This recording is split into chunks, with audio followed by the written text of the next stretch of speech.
Breath of the Wild, there are dozens, if not hundreds of weapons that Link can find and use. From the humble tree branch to ornate tridents, spears, and greatswords. But what is Link without the sword that seals the darkness, his iconic weapon, the Master Sword? In Breath of the Wild, you can actually go through the entire game never having found it, as it's an entirely optional side quest. But if you would like to wield it, there's a couple of fairly simple steps you'll have to go through first. To begin with, you'll have to find it. You can do this pretty much as soon as you start the game, but as we'll explain, simply finding it then won't do you much good. Make your way to the northern woodlands region of the game, to the north of central Hyrule. The Master Sword resides in the Korok Forest, but to get there, you'll need to traverse the Lost Woods. As the name implies, the Lost Woods can be difficult to get through, unless you know its secret. At first, it's as simple as following the lit braziers, but when they run out, at a platform where you'll see two close together, pick up the torch lying there and light it. To find the Korok Woods, follow the amber trail that your lit torch emits when you stand still.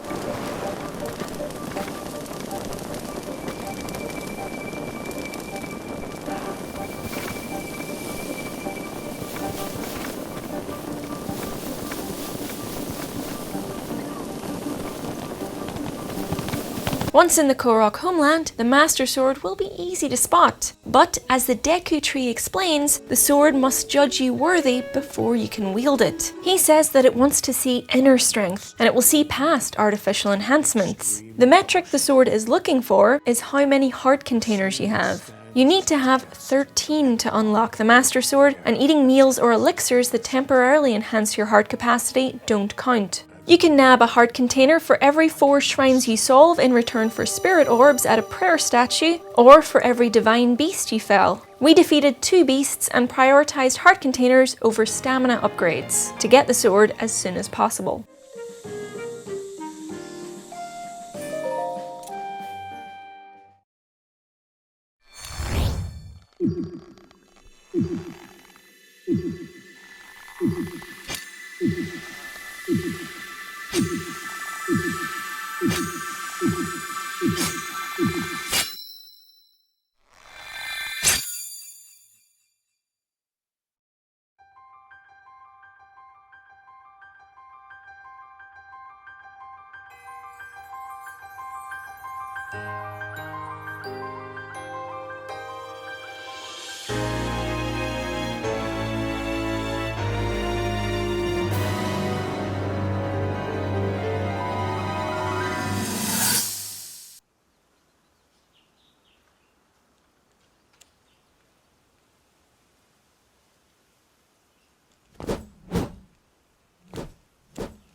The Master Sword has 30 strength, which actually isn't loads, but it does do extra damage against Ganon and his corrupted minions, basically anything that has that weird black and pink gunk on it. So it will be handy as you move towards the end game. It's technically unbreakable, but when using it against lesser foes, it can become unusable for 10 minutes or so while it recharges. This is because it's classed as using it without need, which the Deku Tree was careful to warn you about.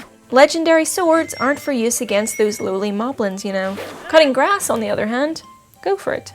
If you enjoyed this, do feel free to check out our other Breath of the Wild videos and give us a like and a subscribe if you'd like to keep up to date with all our new stuff over on Eurogamer.